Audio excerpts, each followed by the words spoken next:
So good morning all once again. So welcome to lecture 4 online. So today we'll have a simulation based lecture using Xilinx. I'll be taking again the same easy code first to explain you about the stimulus block writing, and then we will proceed with the ripple carry counter. Okay, let me share my screen.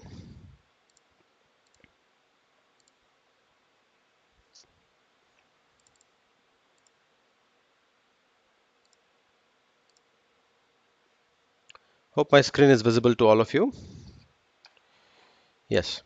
So here is a first view of the Xilinx window. Last class I had just opened a file or a project called full adder, wherein I created a Verilog file by the name fa.v. So this was a code which we had written. Module fa, input abc in, output we have declared sum and cout. Assign sum is equal to a xor b xor c in. Assign cout is equal to ab odd with bc in odd with c in a. So this is a carry out expression.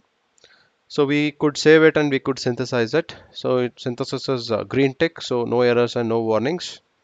So after this, we right clicked on it, clicked on new source, selected Verilog test fixture, gave the file name as fa underscore test, and clicked on next. Okay, and we got some pre-written code, written code starting from tick time scale, system task, stating 1 nanosecond to be a unit and 1 picosecond to be a precision for the time. Then module fa underscore test was by default we had these written lines. All the inputs of the design block were defined as registers in the stimulus block, and all the outputs of the design block were declared as wire in the stimulus block. That you should remember. This is a port connection rule. Input should be declared as registers, output should be declared as wire. So in design, from coming to design to stimulus block, we call unit under test full adder as unit under test. Whatever design you have made, design unit you have made, block you have made, so that we are testing it now. So for that purpose we are writing stimulus block. Hence that design block we call it as unit under test, UUT. So normally by default, the instantiation happens here whenever you click on that particular file of .v and then you create a new source of Verilog test fixture. By default, instantiation happens with that. FA is a Verilog file that we have created just now. I have shown the code here. FA is a created code already. Here, while instantiating, this label is optional. So by default, the label has been put there. So let it be, not it will not create any problem. If you are not comfortable with this name, you can change the name also. It does not make any difference. So this is named instantiation. We have two kinds of instantiation. One is ordered instantiation, the other one is named instantiation. So we have named instantiation usage here. So dot a into the bracket a, actuals and formals. We'll talk about this in detail in later stage. Right now you just understand that it's mapping between design blocks, ports, and the registers and wires that we have declared in the stimulus block. So the a of this full adder code, let me just zoom it. A is the input in the design block. So here A is a registers in the fa underscore test stimulus block. So these two will be mapped. These two will be mapped. So B input and B register will be mapped. C in input, C in register will be mapped. Some output and some wire will be mapped. C out output and C out wire will be mapped. So this is an instantiation. You can always prefer whatever is comfortable for you. So by default it has been selected. Not to worry. So whenever you are writing everything by yourself, then you can even prefer ordered instantiation. While preferring ordered instantiation, make sure that this order is maintained. So what is the order that has been followed while writing the design block module? So first three are inputs. in the order A, B, C in sum and Cout. So while instantiation also you should have written A comma B comma C in comma sum comma Cout. That also should work. Okay, so you can prefer anyways. Next comes initial. Begin and end for the sequential blocks should be made use only when you have multiple statements, multiple line statements. Here I am having this is having multiple line statements, hence I am covering begin and end, covering within begin and end all the statements of the initial block. Okay, so initial block is executed only one time during the process of execution. So a, B, C in are set to 0. So in order to have readability, write readability or improved readability, let me write it like this. So initially we will set it in this fashion. Okay, then we will wait for 100 time units. Time units has been set as nanoseconds. So then we change a C in value to 1. So you may force A equal to 0, B equal to 0, or you may leave that also, because here already we have forced. Unless we have changed it, no need to write it again. But in order to have the resemblance with a truth table, I have written in this fashion. Okay, so then let us just hash 100. I use a dollar symbol, finish or stop. Okay, so that completes your simulation. Okay, so this is a stimulus block. Now what I do is I click on stimulus simulation. Then once you click on simulation, you can see that FA underscore test comes above the FA.v. So in implementation, FA underscore test will not be visible because it is not there for implementation. It is needed only for simulation. Hence, when you click on simulation, that time only it will be visible. Okay, and inside which you have labeled it as UUT and you have instantiated FA.v. That's the information you can see in the hierarchy window also. So this is how the stimulus block is written. Then what you have to do is you have to run it. So save it and then run it.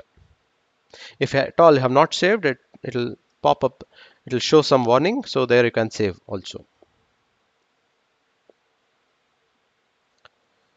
Okay, it's taking some time. So you can check default.wcfg. So click on that and click on zoom to full view. Zoom to full view. See, automatically everything is already, without forcing, it is present. Okay, and you can check here. I just take you to the code bank in the Xilinx environment. So 100, 100, 100, how many times it is? 1, 2, 3, 4, 5, 6, 7, 8. After 800 time units, after 800 nanoseconds, that is time units, your simulation is finished. So that is what we had stated here. After 100, finish the simulation. Means after 100, this is what is happening. You just check. A is equal to B is equal to 0. Cn is equal to 0 is been set. Is been set first here.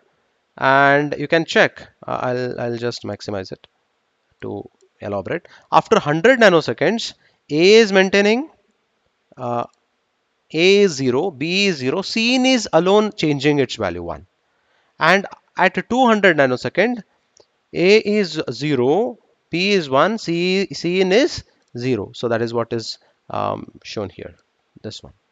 Okay, and you can check the last one. After 700 time units, all are 1.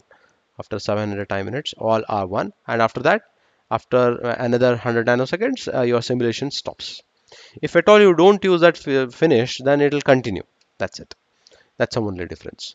So this is how you can reduce your work of forcing the constants and forcing the clock more number of times. Okay, in your labs, you faced problem while generating all the test cases with a force constant. You were trying to use force clock, and force clock sometimes, if you use it as a vector, then it was creating some problem. So this is somewhat very much simple, and it will suffice the need of us. Okay, so let me just go through the chat box of your Google Meet. If you have any doubts, please come up in the chat box. If you don't have any doubts, please say you don't have any doubts.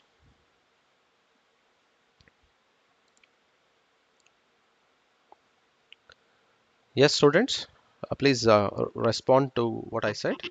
If you have any doubts regarding whatever I have covered up till now, please ask it, or else you can just tell you don't have any doubts. Okay.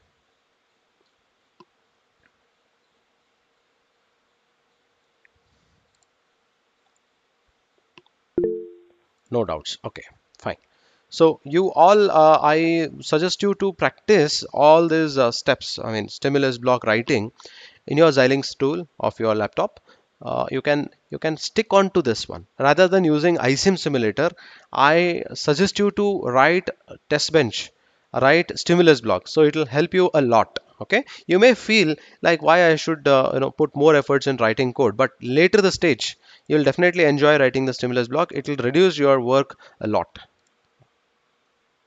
So now I came back to the Xilinx environment. So iSim simulator is over. So in iSim simulator, of course, I'm using iSim simulator, but just to display the waveforms. Okay. So now I close this project. I open the project of ripple carry counter. So ripple carry counter was, I have used it recently, so I just opened it. Implementation. Let me show the implementation first. So initially, what we did is we wrote a code of ripple carry counter, which I had taken in the slides. So module ripple carry counter, your Q is the output, clock and reset are a single bit input. Q is a 4-bit output, so 3 down to 0 Q. Input is clock and reset. Okay. So 4 times we are calling T flip-flops. So I hope you remember, it's been third time repetition. Yesterday the class did not go well because the simulation did not happen because of installation. So I am repeating it. So TFF is a name given to the sub block of T flip-flop code. Okay. TFF0 is a label. It's a name and it's again optional. You may have it, you may not have it. So it does not make any difference. So TFF is must because this is a module name. And you need to follow the ordered instantiation. So while writing T flip-flops code, make sure that the first position of the module declaration or definition, you should allot the first position to the output, second position to the clock, third order position to the reset. So and you have to follow the same thing here. And we are following the same diagram that I had taken in the slides. So in the first block of the flip-flop, let me show it. Let me for my you know understanding. I'm just showing you the block. Yeah, here. So you can see clock is connected to clock, reset is connected to reset, your output Q is connected to Q of 0, Q of 0, clock reset. Next case, clock is connected, clock of the T flip-flop is being connected with Q of 0, output is Q1, reset is reset. Q1 is output, Q of 0 takes the place of the clock, reset as reset. Similarly, next flip-flop, Q2 will occupy the position of output, clock position is occupied by Q1, reset to reset. Here Q3, clock is connected to Q2 and reset. You can see here Q2 is output, Q1 is a clock, reset, Q3 is output, Q2 is a clock and reset. So this is T flip-flop. Once you save it, you can view this TFF with all the 4 instances here with a question mark here. Of course, here it is not visible right now because I've already written a Verilog code in the previous session. Before writing the Verilog code of the T flip-flop, it would look a question mark symbol here. So for that, what you need to do is you need to right click, new source, same, use the same name TFF and click on next, define the inputs and outputs and then write the code. So the code is already written. I'll double click on it and show it. So module TFF, Q is the output, clock and reset is a single bit output input. Q is a single bit output, input, clock and reset. And we are using a wire D because the T flip-flop is designed as, here's a T flip-flop. It's been designed this way. You have a D flip-flop, you have a NOT gate. So this output of the NOT gate is connected to the D of the D flip-flop. This is an intermediate line. To define that intermediate, we are using a wire. This wire. Okay. So this wire D. Okay. And we are using D flip-flop. DFF is a module name that we have preferred to write a code for D flip-flop. DFF0 is a label, optional label. Q is the first position allotted with output. D is the second position, data input. Clock and resets are the occupying the last positions. So here, what I'm doing with the T flip-flop. So T flip-flop's Q is connected to Q of the D flip-flop. That's right. D of the D flip-flop is connected So D is connected here, and clock to clock, reset to reset, but not gate. So not gate output. So it's a Verilog primitive. That's why it is showing it with a blue color font. It's a Verilog primitive. It's a keyword. So N1 is optional label. D is output. So you can see here, D is output here. So D, I'll be writing D here. D is output, and Q acts as an input. Q acts as an input, right? So this is a NOT gate. So only two components, my T flip-flop is ready. So the dotted line indicates a T flip-flop, inside which we have D flip-flop and the NOT gate. So this is T flip-flop. And for writing D flip-flop, once you write this, DFF is not a Verilog primitive, hence within, if you maximize this D flip-flop with this plus mark, you will have you will get it D flip-flop with a question mark.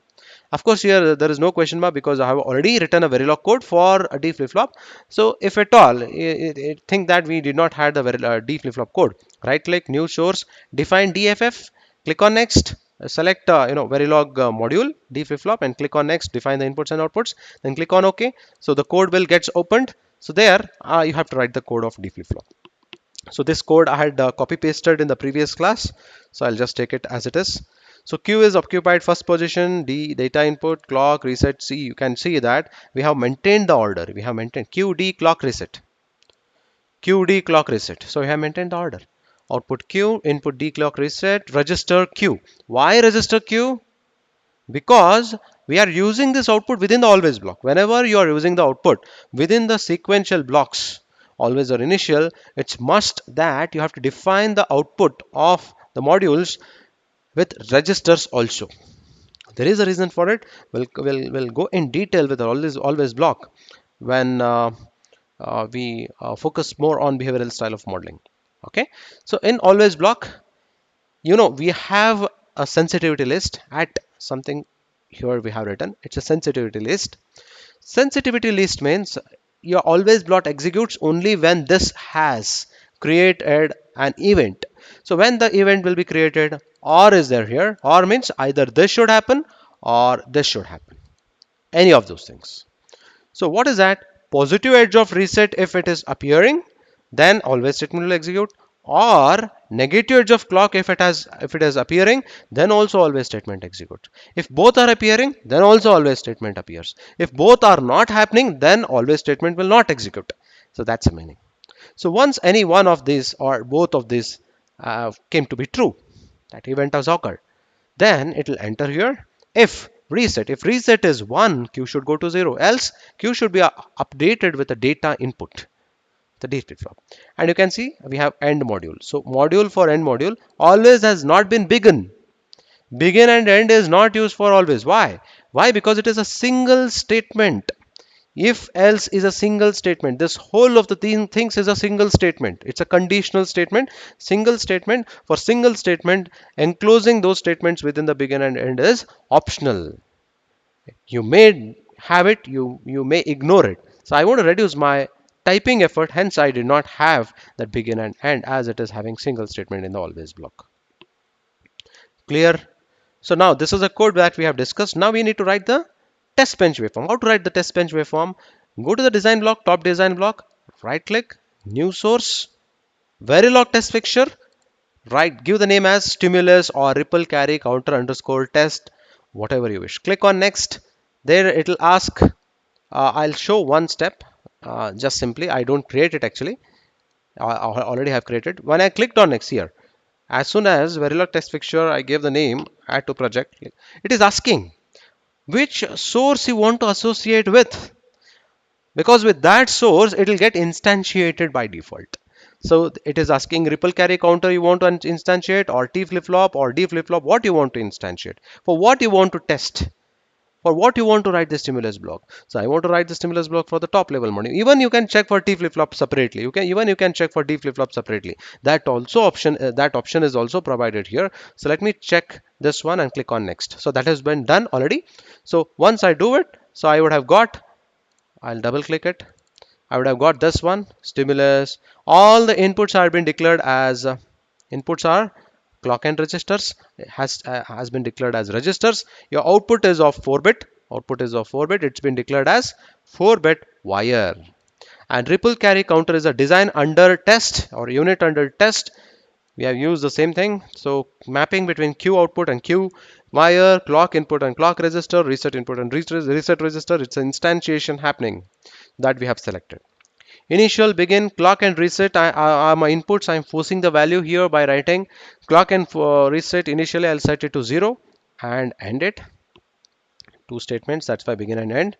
And after that, I define a clock. So how to define a clock? Last class, I had just explained it. So after every 5 time units, clock should invert itself. For example, initially I'm having 0. In the next case, after 5 time units, the previous value of clock is 0, so it will invert it. It becomes 1. Now previous value of the clock is 1. After 5 10 minutes, it will invert and it will go to 0. So it will be clock like this and like this and like this. It goes on. Okay. So that's what is happening in this always block. Okay. So always just click on enter and then write it. That also doesn't make any difference. If this is also okay, that also not doesn't make any difference. This also doesn't make any difference. As always has only single statement, hence it has been not enclosed in begin and end. Next comes the test cases, various test cases. I want to give it in my own fashion. So reset, I want to set to 1 initially. After 15 time minutes, reset to be 0. After 180 time minutes, reset to be 1.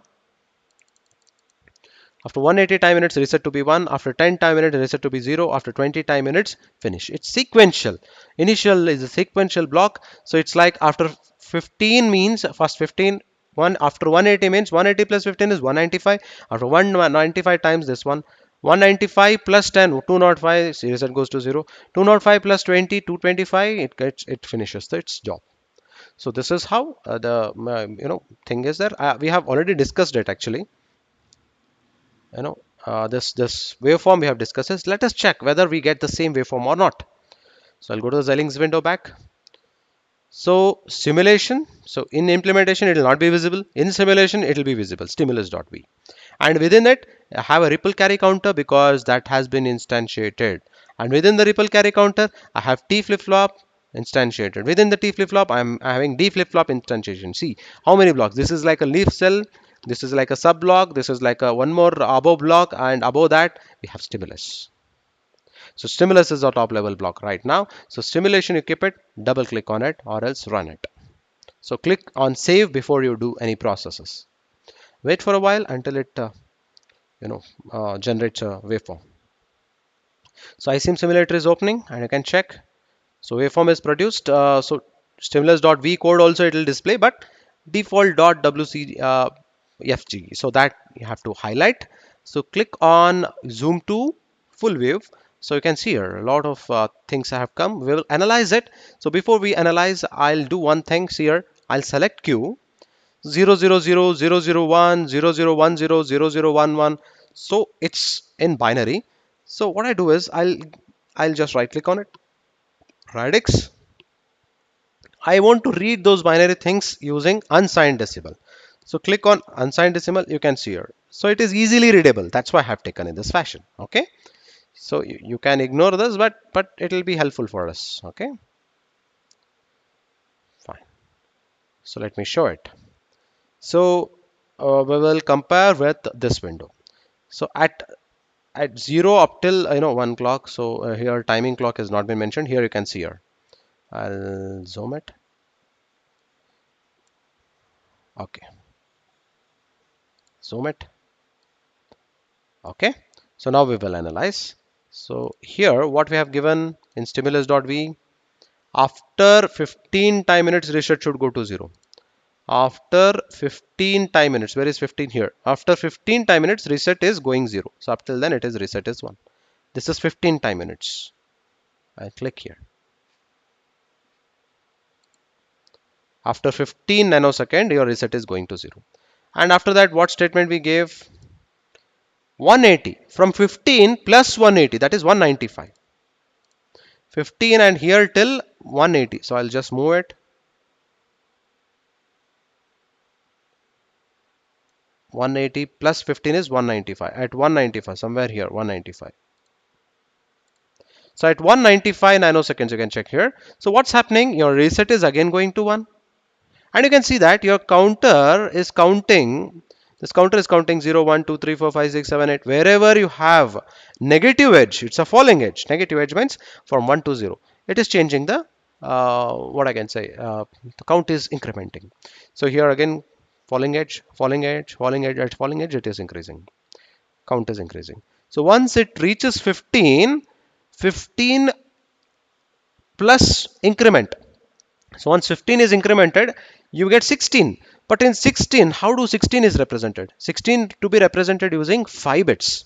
5 bits means 1, 0, 0, 0, 0. 1 followed by 4 zeros. But we have capacity of Q to represent only 4 bits. So only the last 4 bits will be visible. So last 4 bits will be 0, 0, 0, 0. Hence 16 will not be 16, but it will display it as 0 because Q can accommodate only last 4 bits.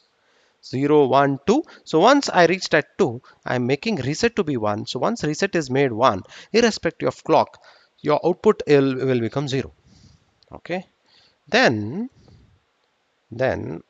again after 10 time minutes, like 195 is done plus 10. That is 205. Reset is going to 0. 205 is here. 205.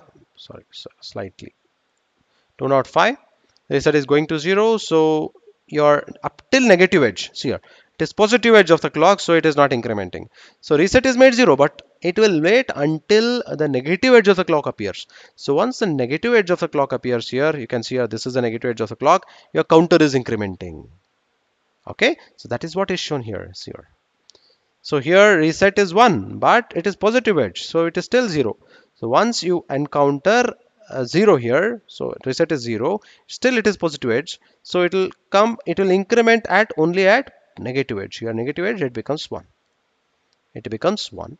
And I have used a statement of finish after 20 time minutes. Like we have already reached 205 plus 20 is 225. So I'll click on here. So it's 225. My simulation is finishing. So this is how the stimulus block is written. I hope there are no doubts with it. You can, it's your wish. If you are comfortable with the radix of binary itself, you can use binary also. Not a man, doesn't matter. Okay. So normally radix of unsigned decimal is comfortable for us to read it. So hence I prefer keeping that. So this is the test bench waveform. Let me close it. Before that, let me just go through the chat box. If you have any doubts, please come up in the chat box if you have any doubts. If not, at least say no. I can see only 1, 2, 3, 4, 5, 6 people responding to the request I'm making. So what about others? Are you there? Okay, fine. So no doubts? Yeah, good. Are you all following? Because on the basis of your request, I prefer the simulation based teaching. So I was restricting myself for just PPTs, but on request of certain students, some students I took this, and it is good. So many things gets cleared here. Okay, so nobody has doubts. Fine then. Let me close the iSIM simulation. Close it. No. Xilinx. So this is all about the simulation. So I'll go back to the implementation. So synthesis is done. Next process will be like implement design, all those things. We will be doing those things, processes for implementation purpose, not for now. Okay.